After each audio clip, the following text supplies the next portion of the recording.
नमस्कार, ताल ठोक के देख रहे हैं आप। मैं हूं आपके साथ रोहित सरदाना और आज हम ये सवाल उठा रहे हैं कि कालाहांडी से दमोह और कानपुर तक इस देश का मुर्दा हो चुका सिस्टम आखिर कब जागेगा।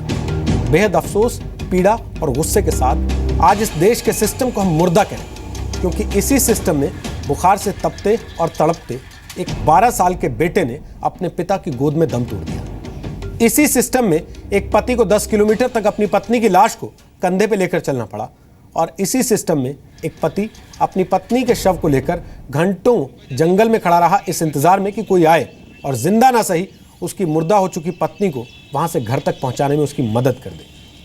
हमारे दर्शकों को याद आए तो कृपया बताएं, लेकिन मुझे याद नहीं आता कि ऐसी घटनाओं के बाद किसी नेता या उसकी पार्टी को गुस्सा आया हो और सड़क पर राजनीतिक प्रदर्शन हुआ।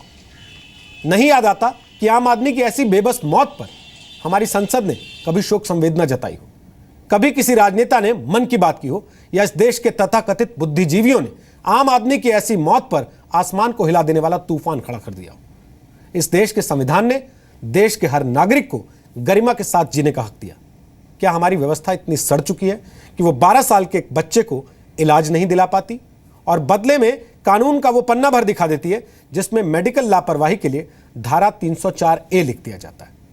क्या अपने कंधे पर बच्चे के इलाज के लिए दौड़ते बाप के खाते में आखिर में कानून की किताब भर बचती है, जिसमें वो शिकायत करके लापरवाही के एवज में ज्यादा से ज्यादा 2 साल की सजा दिला सकता है या सरकार से थोड़े मुआवजे की उम्मीद कर सकता है। इसलिए आज हम ये सवाल कर रहे हैं कि आखिर कब तक अपनों की लाश को कंधे पर ढोते रहेंगे हम भारत के लोग।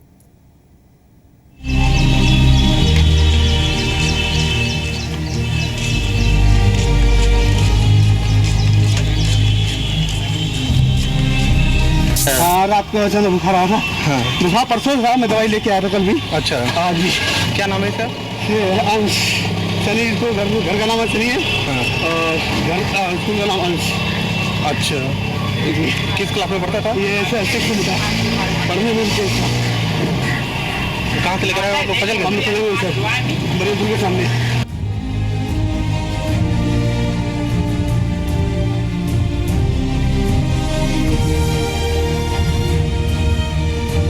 तो प्राइवेट डॉक्टर को दिखाया था सर। वहाँ से हमको हैलट के लिए बोला गया कि आप हैलट में ले जाइए, आपका बच्चा वहाँ ठीक होगा। तो वहाँ पे हमें कोई इलाज नहीं मिला सर। अच्छा, हैलट में आप कहाँ पर गए थे सबसे पहले? इमरजेंसी वार्ड गए थे। इमरजेंसी वार्ड से हमको इधर टहलाया जा रहा था, ना कोई साधन ना कोई बिस्तर। इसके बाद भी हम अपने कंधे पे लेके बच्चे को दौड़ते रहे। फिर हमको बताया गया कि आप बाल लोग जाइए। बाल लोग गए, वहाँ पर जो जूनियर डॉक्टर थे वो लड़के टाइप के, उन्होंने देख के उन्होंने काम रिसीव कर दिया।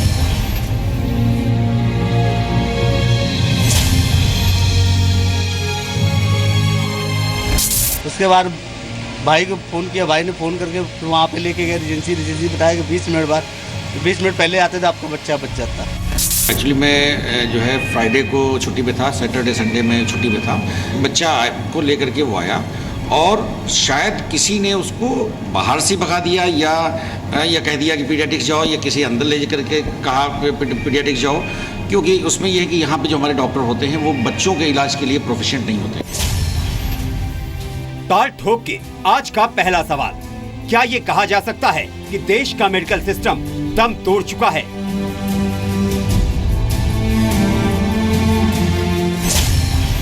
दूसरा सवाल, कालाहांडी से दमोह और कानपुर तक ये मुर्दा सिस्टम कब जागेगा?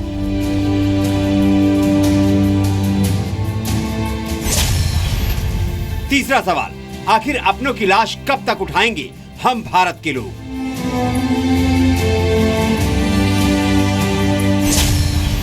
और ताल ठोक के आज का चौथा सवाल, कहा जा रहा है कि देश बदल रहा है, लेकिन देश का हेल्थ सिस्टम कब बदलेगा? तो आपको बता दें, हमारे साथ गौरव भाटिया हैं, वो समाजवादी पार्टी के प्रवक्ता हैं, वैसे सुप्रीम कोर्ट के वकील भी हैं। हमारे साथ प्रेम शुक्ला हैं, वो भारतीय जनता पार्टी के प्रवक्ता हैं और पत्रकार भी हैं, दोपहर का सामना के एग्जीक्यूटिव एडिटर रह चुके हैं।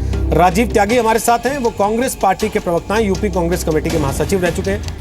डॉक्टर रवि मलिक हमारे साथ हैं, वो जॉइंट सेक्रेटरी हैं IMA यानी इंडियन मेडिकल एसोसिएशन के, और मेरे सहयोगी विशाल पांडे इस वक्त हमारे साथ लाइव मौजूद हैं उस परिवार के साथ, उस व्यक्ति के साथ जिसने अपना बच्चा खोया इस पूरी घटना के दौरान। हम सबसे बात करेंगे विशाल, सबसे पहले मैं चाहता हूं आप, हालांकि वो इस परिस्थिति में नहीं होंगे, फिर भी मैं चाहता हूं कि वो पूरे देश के सामने उस पूरे वाकये को रखें। कुछ तस्वीरें सबने देखी हैं, लेकिन सब कुछ जो हुआ वो एक बार तफसील से बताएं, ताकि जो राजनीतिक पार्टियों से लोग आए हैं, नेता आए हैं, आईएमए से डॉक्टर आए हैं, उनको भी पता लगे कि हुआ क्या था।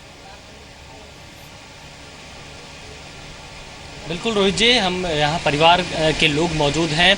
जो आप इनको देख रहे हैं, ये जिस बच्चे की मौत हुई है उनके पिता हैं। यही अपने कंधे पर बच्चे को लेकर अस्पताल के चक्कर काट रहे थे और इनका बच्चा आज इनके बीच नहीं रहा है।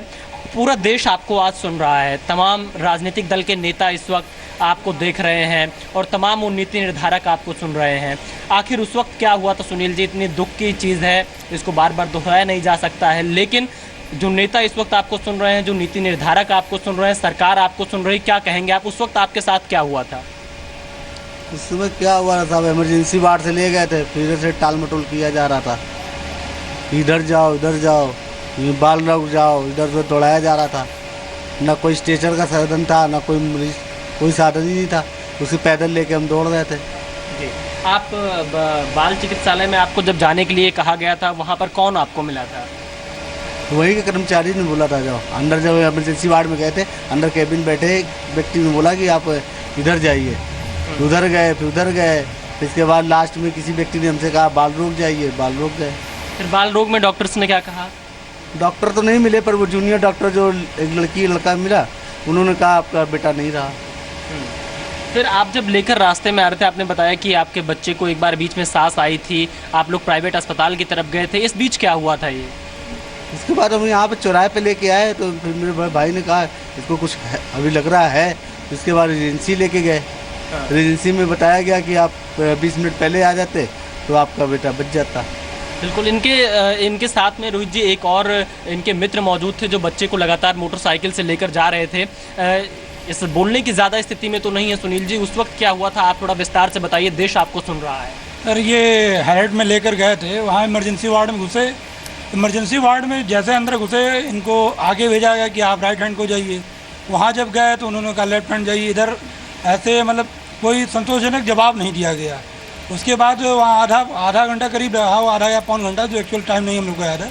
वहाँ किसी कर्मचारी ने कहा कि आप जो है बाल रोग चिकित्सालय लेके जाइए, जो कि यहाँ से 200 मीटर की दूरी पे। जब हम लोगों ने पूछा तो उन्होंने बताया कि आप इधर जाकर लेफ्ट हैंड में हैं। वहाँ पर भाई हमारे जो है कंधे में बच्चे को लेकर के लाद के लेके गए, और वहाँ पर कोई सीनियर डॉक्टर मिला नहीं, ना हमको इमरजेंसी से कोई स्ट्रेचर दिया गया कि आप बच्चे को ले जाइए। कंधे पे ही लाद के आगे जा रहे थे, दौड़ रहे थे। चूँकि ये दौड़ रहे थे, मैं पीछे पीछे इनके आ रहा था। जब तक मैं वहाँ पे पहुँचा, तब तक इन्होंने, हमारे भाई ने बताया कि जूनियर डॉक्टरों ने देखा इनको और ऊपर सरसरी निगाह से देखा और कहा कि आपका बच्चा नहीं रहा है। ठीक है भाई, हमारे यहाँ हॉस्पिटल में हाईलाइट हॉस्पिटल काफ़ी अच्छा और राष्ट्रीय लेवल का डॉक्टर माना जाता है हॉस्पिटल, क्योंकि उसका जो जवाब होता है सभी के लिए आखिरी जवाब होता है। तो उन्होंने कहा कि आपका बच्चा जो है डेड है। तो हम लोग उसको लेके आए, तो हमारे घर के पास जो मरियमपुर चौराहा कहलाता है, वहाँ पे बच्चे ने की बॉडी रिएक्ट की, थोड़ा सा हल्का सा रिएक्ट टाइप किया, तो ये लगा कि बच्चे की बॉडी में जान है। उसको लेकर के हम लोग तुरंत ही मोटरसाइकिल से, जितनी भी आप कार्रवाई हम लोग सुने सब मोटरसाइकिल से ही है, कहीं कोई स्ट्रेचर और एम्बुलेंस नहीं है। वहाँ पर रेजेंसी हॉस्पिटल ले गए। वहाँ पर डॉक्टरों ने देखा, मशीन लगा के देखा, और डॉक्टरों का ये जवाब था कि अगर 20 से 25 मिनट पहले आप आ जाते तो बच्चा आपको शायद हम बचा लेते।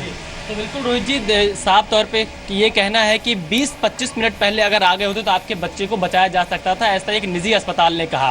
और इसके अलावा हम सुबह से यहाँ पे कोशिश कर रहे हैं रोहित जी, जो यहाँ के मुख्य चिकित्सा अधिकारी हैं आरपी यादव, जो कि सत्ता के बेहद करीबी माने जाते हैं, उनको लगातार हम फोन कर रहे हैं, लेकिन वो अभी तक मीडिया से बातचीत करने के लिए सामने नहीं आए कि इतनी बड़ी लापरवाही का जिम्मेदार आखिर कौन है। ठीक विशाल, दो चीज़ें हम अपने दर्शकों को यहाँ बताना चाहते हैं। लगातार वो स्क्रीन के ऊपर देख रहे होंगे, हमने कोशिश की है खबरों को और ज़्यादा विश्वसनीय और ज़्यादा क्रेडिबल बनाने की दिशा में एक कदम आगे बढ़ाने की। आप देखते होंगे स्क्रीन के ऊपर 3-4 बातें लिखी हैं और उसमें टिक मार्क लगता जाता है। हम खबरों को हर कसौटी पे कसते हैं। कोई खबर होती है, उसकी जांच करते हैं, वहाँ रिपोर्टर मौके पर जाता है, उसमें एक्सपर्ट से हम बात करते हैं, पूरी जाँच करते हैं, वीडियो की जाँच करते हैं, और उसके बाद हर चेक पॉइंट को हम टिक करते जाते हैं, ताकि उस खबर की विश्वसनीयता को पूरे तौर पे जांचने के बाद दर्शक के सामने रखा जा सके। लेकिन विशाल, ये पहला वाकया नहीं है। कल जो कानपुर में हुआ वैसा ही पहले दमोह में देखा था, उसके पहले उड़ीसा में देखा था। बहुत सारे दर्शक हमारे ये सवाल पूछ रहे हैं कि जो जनाब वीडियो बना रहे थे, जिनके हाथ में कैमरा था, अगर वो पत्रकार थे, रिपोर्टर थे, तो क्या उन्होंने मदद की? आप इनसे पूछेंगे जरा कि ये वीडियो जो बना, जिसमें ये बच्चे को कंधे पे लेके एक जगह से दूसरी जगह जा रहे हैं, वो किसने बनाया और वो करने वाले पत्रकार थे या कोई और थे? जी बिल्कुल। हम एक सवाल पूछा गया है आपसे कि जो लोगों ने आपका वीडियो बनाया, क्या वो पत्रकार थे या कुछ और लोगों ने आपका वीडियो बनाया? हमने ध्यान नहीं दिया। हमें अपने बच्चे को डॉक्टर के करीब पहुंचाना था कि जितनी जल्दी बच्चे को मेरे मतलब इलाज मिले, तो हम इस पर हम ध्यान दे रहे थे कि हमको कोई डॉक्टर तो मिले। हम लोगों ने कोई ध्यान नहीं दिया, ना कोई जानकारी ली किसे कैसे वीडियो वायरल हुआ है, क्या कितनी है, ये हम लोगों को नहीं मालूम किसने वीडियो बनाया। देखिए रोहित जी, ये सवाल हमारे भी जहन में आया था जब हम कानपुर पहुंचे थे, और इसके बारे में हमने पूछा था कि आखिर क्या ये वीडियो किसी पत्रकार ने बनाया है या किसी और लोगों ने बनाया। तो हमें जो जानकारी मिली यहाँ के, हमने लोकल लोगों से पूछा कि किसी ने मोबाइल से बना के वीडियो वायरल किया। उस वक्त कोई पत्रकार वहाँ पर मौजूद नहीं था। लेकिन जिस तरीके से हमने परिवार से बात की, परिवार भी ये कह रहा है कि ये इतने ज़्यादा व्यस्त थे अपने बच्चे को अस्पताल पहुंचाने में कि इस पर ध्यान नहीं गया कि आखिर कौन वीडियो बना रहा है। लेकिन ये वीडियो किसी शख्स ने बनाकर मोबाइल से वायरल किया है। रोहित जी ठीक विशाल, अब गौरव भाटिया मैं आपसे पूछता हूँ, आप सुबह से खबर देख रहे होंगे टीवी पर, और मैं उम्मीद करता हूँ कि सीएमओ साहब भले ही सामने आए ना आए, लेकिन आपने अपने स्तर पे इसके सारे पहलुओं की जांच कराई होगी। सर, किसको जिम्मेदार माने? सीएमओ को माने, ड्यूटी डॉक्टर को माने, अस्पताल के मुखिया को माने, मुख्यमंत्री को माने, स्वास्थ्य मंत्री को माने, किसको माने? हेल्थ सेक्रेटरी को माने, किसको माने सर?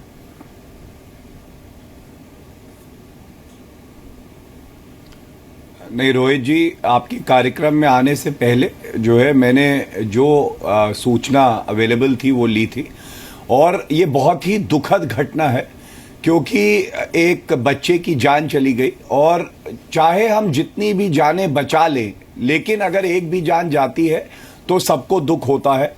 इस प्रकरण में जैसे ही ये खबर आई है, अभी आपके चैनल पे आने से पहले भी मैंने कहा लेटेस्ट जो रिपोर्ट हो वो पता चले कि किसकी जिम्मेदारी थी, तो वहाँ पे जो जिला अधिकारी हैं डीएम, उन्होंने एक कमेटी कॉन्स्टिट्यूट करी थी। और जो मेरी जानकारी है, यहाँ पे बच्चे के फादर बैठे हुए हैं, आप उनसे भी पता कर सकते हैं, उनका स्टेटमेंट लिया जाना था। और उस वक्त तक, जब तक मैं आपके चैनल पे आ रहा था, वो स्टेटमेंट नहीं लिया गया था और मेरे सामने उसकी जानकारी नहीं आई थी।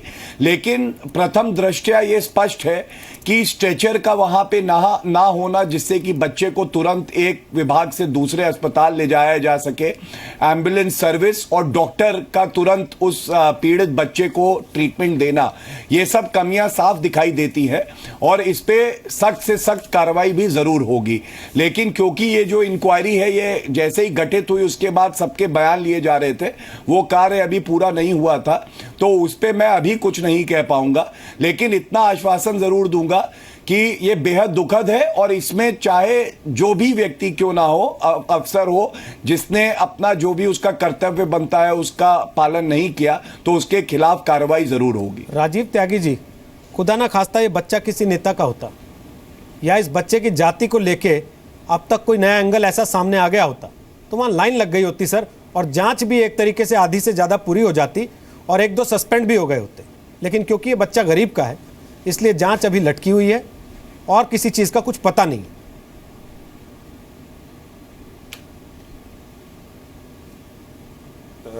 व्यक्तित्व से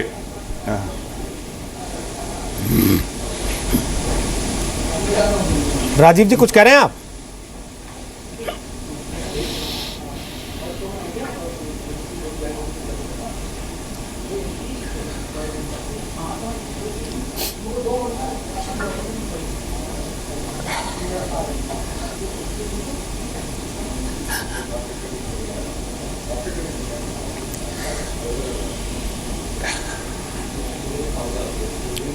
रोज जी, ये बहुत ही हृदय विदारक,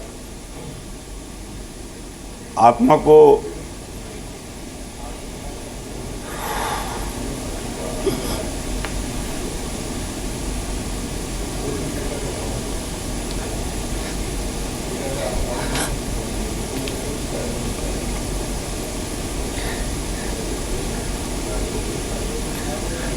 ये बहुत ही हृदय विदारक और आत्मा को झकझोर देने वाली घटना है और मैं इसके लिए सिर्फ और सिर्फ देश के राजनीतिक सिस्टम को जिम्मेदार मानता हूँ। और जो असहिष्णुता हमारे हृदय में हो गई है और जिस तरह की राजनीति हमारे देश में हो गई जाति की, धर्म की, उसकी वजह से हम निश्चित रूप से आम आदमी के साथ न्याय नहीं कर पा रहे हैं। दुष्यंत कुमार जी ने कहा था, मत कहो आकाश में कोहरा घना है, यह किसी की व्यक्तिगत आलोचना है। सूर्य हमने भी नहीं देखा सुबह से, क्या करोगे सूर्य का क्या देखना है। इस सड़क पर कीचड़ इस कदर बिछी है, हर किसी का पांव घुटनों तक सुना है। राजनीतिक लोग अपनी जिम्मेदारी से बचते हैं तब जाकर के इस तरह की चीज़ें अधिकारी कर पाते हैं। अगर ये बिल्कुल नियमतः सब चीज़ें ठीक से चले और भाई भतीजावाद राजनीति में ख़त्म हो, धर्म की राजनीति ख़त्म हो, जाति की राजनीति ख़त्म हो, तो निश्चित रूप से आम आदमी को न्याय मिलने का काम होगा। और जिस तरह की घटनाएं उड़ीसा में हुई या दमोह में हुई, मैं किसी पॉलिटिकल पार्टी के लिए नहीं कह रहा हूं बिल्कुल भी रोहित जी, मैं कह रहा हूं कि समाज के जो पुरोधा हैं, जो समाज के ताकतवर लोग बाग हैं, जब उनमें सहिष्णुता नहीं रहेगी, जब राजनीतिक लोग बाग हृदय से फैसला नहीं लेंगे और सिर्फ दिमाग को अप्लाई करेंगे, तो ऐसी घटनाएं पुनः होंगी, पुनः होंगी, पुनः होंगी। क्योंकि हम लोग बाग सिर्फ और सिर्फ अपनी कुर्सियां बचाने में, अपने लोगों को बचाने में, राजनीतिक पार्टियों ने अपने अपनी जातियां, अपने अपने माफिया, अपने अपने अधिकारी, अपने अपने सारे पूंजीपति छांट रखे हैं, जो सबसे चिंता का विषय है।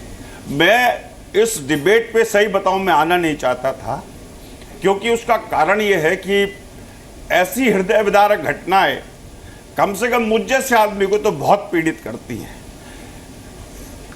क्योंकि मैं मानता हूं कि कोई भी व्यक्ति जिसके भाई बहन ना हो, लेकिन वो किसी का बेटा जरूर है, किसी की माँ हो सकती थी इसकी जगह, किसी का बेटा हो सकता था, लेकिन जब राजनीतिक लोग अगर इस तरह से नहीं सोचेंगे कि उनका बेटा भी इस जगह हो सकता था, तो तब तक समाज में चीज़ें ठीक नहीं होंगी। जब तक अधिकारी ये नहीं सोचेंगे, जो आईएएस अधिकारी से लेकर आईपीएस अधिकारी, मैं सबको कहना चाहूँगा, जब तक ये नहीं सोचेंगे, वो हृदय का इस्तेमाल नहीं करेंगे लोगों को न्याय देते हुए, तब तक ये घटनाएं नहीं रुकेंगी।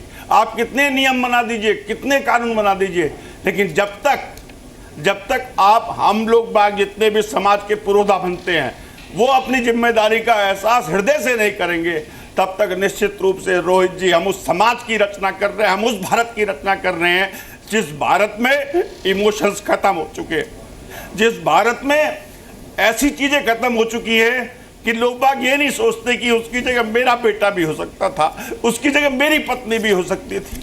किस समाज की रचना कर रहे हैं हम? मंगल पे जा रहे हैं लेकिन एक आदमी की जान नहीं बचा पा रहे। हम लोग बाग पूरे विश्व में चौथे नंबर की इकोनॉमी है, लेकिन हम लोग बाग किसी के बेटे को नहीं बचा पा रहे। तो हम किस समाज की रचना कर रहे हैं? एक्सीडेंट हो जाता है सड़क पे और उसके बाद हम लोग बाग निकल जाते हैं कि चलो कोई बात नहीं, मैं नहीं तो कोई और जिम्मेदारी पूरी करेगा।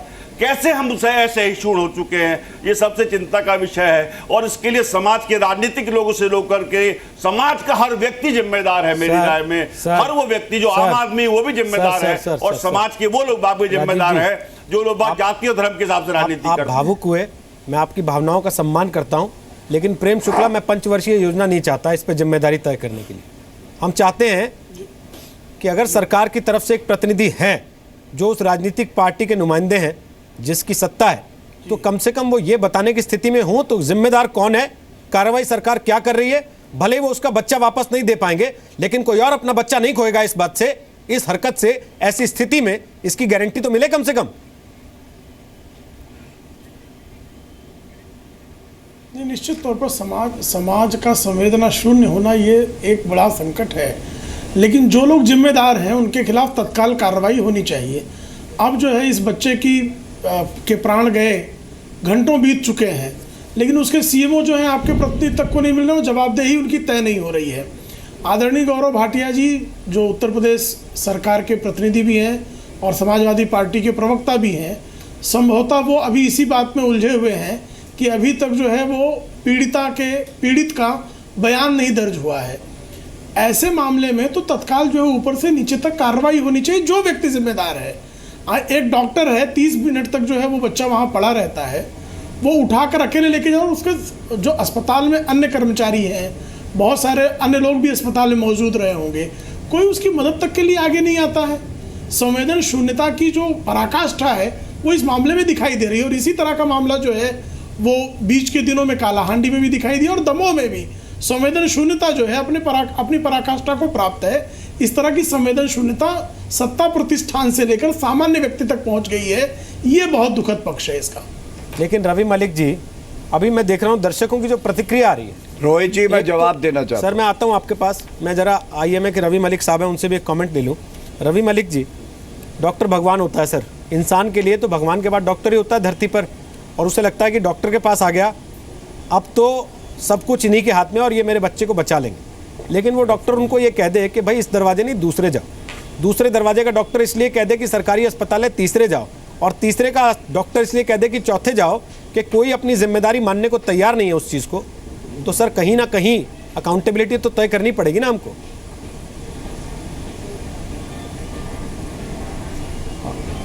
देखिए, आपकी बात बिल्कुल ठीक है कि ये एक बड़ी दुखद घटना है और ये इस तरह की घटना बिल्कुल नहीं होनी चाहिए।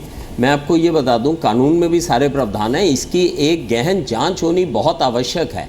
अगर एक बच्चा किसी हॉस्पिटल में जाता है और उस हॉस्पिटल के अंदर उसका डॉक्टर, चाहे उसके पास फैसिलिटीज़ अवेलेबल नहीं भी हैं, लेकिन वो बेयर हैंडेड भी बहुत कुछ कर सकता है। जैसे कि वो immediately mouth to mouth respiration कर सकता है, कार्डियक मसाज दे सकता है, उसका फुट हैंड रेस कर सकता है, and in the mean time वो प्रसाधन भी जुटा सकता है जिससे वो करे। और अगर कुछ भी नहीं होता तो सिर्फ बेयर हैंडेड इतनी बच्चे की मदद करके वो अपने साथ ही अपने व्हीकल में या किसी भी व्हीकल में उसे नेक्स्ट नियरेस्ट मेडिकल सेंटर जहाँ पर कि वो फैसिलिटीज़ उपलब्ध हैं खुद अकम्पनी करके ले जा सकता है।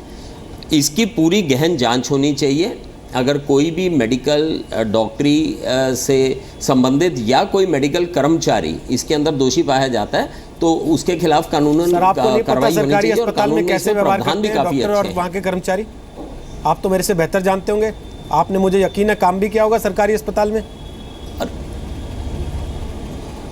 डेफिनेटली सरकारी अस्पताल में अगर कोई इस तरह की लापरवाही होती है, उस चीज़ को आईएमए क्या, मैं अपनी जाति तरफ से डॉक्टरों की संस्था क्या, और एक एज इंडिविजुअल डॉक्टर होते हुए भी इसके अंदर सख्त से सख्त कार्रवाई होनी चाहिए। अगर कोई भी डॉक्टर इसके अंदर दोषी पाया जाता है जो बच्चे का इलाज नहीं करता, वो चीज़ और कानून में भी 304 और 304A सेक्शन है, culpable homicide not amounting to murder, के जबकि आपको मालूम है कि आपकी इस हरकत से उसकी मौत हो सकती है, अगर आपको इस चीज़ का अंदेशा भी है, चाहे आपकी इंटेंशन नहीं है उसको मारने की, तब भी 304A दफ़ा जिसमें कि 10 साल की कैद होती है वो सेक्शन लगना चाहिए। और ये एक तरह का एग्जाम्पल भी होना चाहिए, डिटरेंस भी होनी चाहिए। और बहुत अच्छा है कि आपने इस चीज़ को उजागर किया, इससे लोगों के अंदर भी अवेयरनेस बढ़ेगी और आगे से इस तरह के इंसिडेंट्स, इस तरह के इतने ज़्यादा दुखद इंसिडेंट्स बिल्कुल नहीं होने चाहिए। इसको बिल्कुल एपॉलिटिकल बनाते हुए सारी पॉलिटिकल पार्टीज़, डॉक्टरों की संस्थाएं,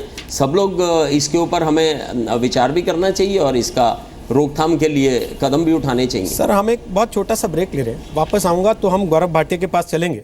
304 लगता है, 304A लगता है, गैर रतन हत्या का मुकदमा हो सकता है, लेकिन उस आदमी का बच्चा इससे वापस नहीं आएगा जिसने खो दिया। वापस इससे भी नहीं आएगा शायद कि जिसकी जिम्मेदारी थी उसको सस्पेंड कर दिया जाए या उसे जेल में डाल दिया जाए, लेकिन कम से कम उस पर कार्रवाई होगी, उसके ऊपर हत्या का मुकदमा चलेगा।